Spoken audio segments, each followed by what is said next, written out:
नमस्कार दोस्तों, आप सभी का स्वागत है आज की वीडियो में। दोस्तों, आज के इस वीडियो में मैं आपके साथ शेयर करने वाला हूं कि किस तरीके से हम टैली प्राइम के अंदर ई इनवॉइसिंग को मैनेज करेंगे। मतलब किस तरीके से हमने टैली प्राइम के अंदर ई इनवॉइस को एप्लीकेबल करना है, कैसे ई इनवॉइस को जनरेट करना है, कैसे ई इनवॉइस को कैंसिल करना है, और अगर किसी भी इनवॉइस की अगर इनवैलिड और मिसिंग इन्फॉर्मेशन है तो उसको किस तरीके से हमने ठीक करना है। तो बिना किसी देरी की वीडियो की शुरुआत करते हैं। तो दोस्तों, अगर हमारा किसी भी फाइनेंशियल ईयर में टर्नओवर 5 ईयर को क्रॉस करता है तो हमारे ऊपर ई इनवॉइस की एप्लीकेबिलिटी होती है और हमें अपने B2B इनवॉइसेस का, एक्सपोर्ट्स इनवॉइसेस का, SEZ सप्लाईज का ई इनवॉइस बनाना होता है। ई इनवॉइस बनाने का मतलब है कि IRP पोर्टल पर जाके उसको हमें वैलिड करवाना होता है। उसका एक वैलिड IRN नंबर और QR कोड हमें चाहिए होता है, पर इसके लिए हमें IRP पोर्टल पर जाने की ज़रूरत नहीं है। हम ये सारा कुछ टैली प्राइम से ही कर सकते हैं। तो चलिए दोस्तों, देखते हैं किस तरीके से हम टैली प्राइम से इन सारी चीज़ों को आसानी और परफेक्शन के साथ कर सकते हैं। दोस्तों, हम आ चुके हैं टैली प्राइम पे। सबसे पहले हम देखेंगे कि ई इनवॉइस को हमें एप्लीकेबल कैसे करना है। इसके लिए हमें F11 की को प्रेस करना है और दोस्तों यहाँ पे हमें एक enable goods and service tax का ऑप्शन मिल जाता है। यहाँ पे हमने येस करना है और यहीं पे हमें ई इनवॉइस डिटेल्स, ई इनवॉइस एप्लीकेबल का ऑप्शन यहाँ मिल जाता है। हम इसको येस करेंगे और एप्लीकेबल डेट मेंशन कर देंगे। इस तरीके से हमारा ई इनवॉइस टैली प्राइम के अंदर एप्लीकेबल हो जाएगा। अब हमने किस तरीके से ई इनवॉइस को मैनेज करना है, उसके लिए हमें Alt+G की को प्रेस करना है और ई इनवॉइस को यहाँ पे हमें मेंशन करना है। हमारे पास ऑप्शन आ जाएगा ई इनवॉइस का। यहाँ पे हम एंटर की को प्रेस करेंगे। यहाँ दोस्तों हमें 3 तरीके की जानकारी मिलती है: missing invalid information, pending for exchange with E invoice system and IRN generated. मतलब ऐसे इनवॉइसेस जिसके अंदर इन्फॉर्मेशन मिस है या इनवैलिड है, जिसके लिए वो ई इनवॉइस पोर्टल पे अभी नहीं जा सकता है, तो ये आपको पहले कॉलम में मिलेगा। दूसरे में जो इनवॉइसेस आपके वैलिड है, ई इनवॉइस उनका बनाना रह गया है, वो आप यहाँ से बनाएंगे।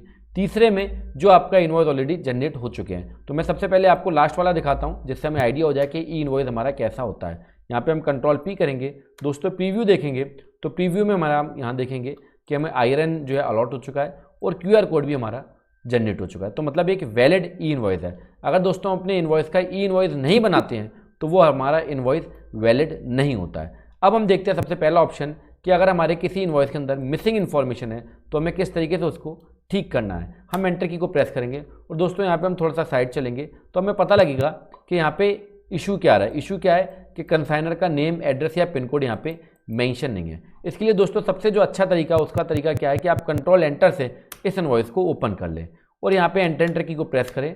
यहाँ पार्टी का जो GST की डिटेल है और जो पोर्टल पे डिटेल है उसको मैच करा ले। तो उसके लिए टैली प्राइम में आपको सबसे अच्छा तरीका मिलता है Alt+L, fetch details using GSTN। Alt+L करेंगे और यहाँ पे हम इसकी डिटेल को फैच कर लेंगे।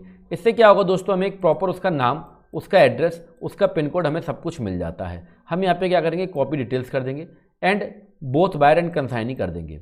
अगर आपके केस में दोनों ही सेम है तो Ctrl+A की को हम यहाँ पे प्रेस कर देंगे। अगेन Ctrl+A कर देंगे तो आप देखेंगे दोस्तों यहाँ पे हमारा पिन कोड वगैरह, एड्रेस वगैरह सब कुछ आ चुका है। अगेन Ctrl+A की को हम प्रेस कर देंगे एंड देन इसके बाद हम एंटर करते हुए प्रोवाइड ई इनवॉइस डिटेल वाले ऑप्शन पे आ जाएंगे और यहाँ पे हम इसको येस कर देंगे। तो दोस्तों यहाँ पे बिल टू प्लेस और शिप टू प्लेस हमारा आगरा है और इसे हम Ctrl+A कर देंगे। आपको एक बार ही मेंशन करना होता है, बार बार मेंशन करने की जरूरत नहीं है। तो दोस्तों हमारा ई इनवॉइस बनने के लिए यहाँ पे तैयार है और हम इसको यहाँ पे येस कर देंगे। इसके बाद हमें यूज़र नेम और अपना पासवर्ड डालना होता है। तो दोस्तों मैं यहाँ पे यूज़र नेम और पासवर्ड डाल देता हूँ, जो कि आपको बनाना होगा अपना API यूज़र नेम और पासवर्ड।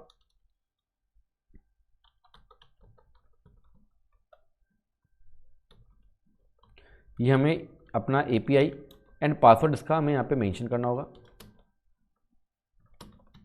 और दोस्तों हम एंटर की को प्रेस कर देंगे। सो आप देखेंगे हमारा ई इनवॉइस जनरेटेड सक्सेसफुली हो चुका है। एंटर की को प्रेस करेंगे और जो हमारे अभी 2 ई इनवॉइस जनरेटेड थे वो अब कितने ई इनवॉइस जनरेटेड हो गए, 3 हो गए हैं। यहाँ पे हम इसको जो अभी हमने लेटेस्ट जो अभी बनाया है सखी मेगा मार्ट वाला, इसको हम Ctrl+P करेंगे और दोस्तों यहाँ पे हमें हमारा पूरा IRN की डिटेल्स और QR कोड मिल जाएगा। तो यहाँ पे हमने क्या देखा कि हमें मिसिंग और इनवैलिड इन्फॉर्मेशन को किस तरीके से सही करना है, एज वेल एज हमें किस तरीके से ई इनवॉइस को बनाना है। तो दोस्तों अगर हमने जो ई इनवॉइस बना दिया उसको अगर हमें कैंसिल करना है तो सिंपली हमें एंटर की को प्रेस करना है और यहाँ पे हमें F10 की का ऑप्शन मिल जाएगा। आप स्पेस की से सिलेक्ट कर सकते हो जिसको आप कैंसिल करना चाहते हो एंड F10 कैंसिल IRN वाले ऑप्शन पे जाके और डिटेल्स को मेंशन करते हो आप एंटर की को प्रेस कर दोगे। इस तरीके से आपका ई इनवॉइस कैंसिल हो जाएगा। तो दोस्तों आज की इस वीडियो में हमने देखा कि किस तरीके से हम टैली प्राइम के अंदर ई इनवॉइस को मैनेज कर सकते हैं, कैसे हमें ई इनवॉइस को एप्लीकेबल करना है, किस तरीके से हमें मिसिंग और इनवैलिड इन्फॉर्मेशन को ठीक करना है, किस तरीके से हमें इनवॉइस को जनरेट करना है और किस तरीके से हम उसको कैंसिल कर सकते हैं। ये वीडियो देखने के लिए आपका दिल से धन्यवाद। Thank you.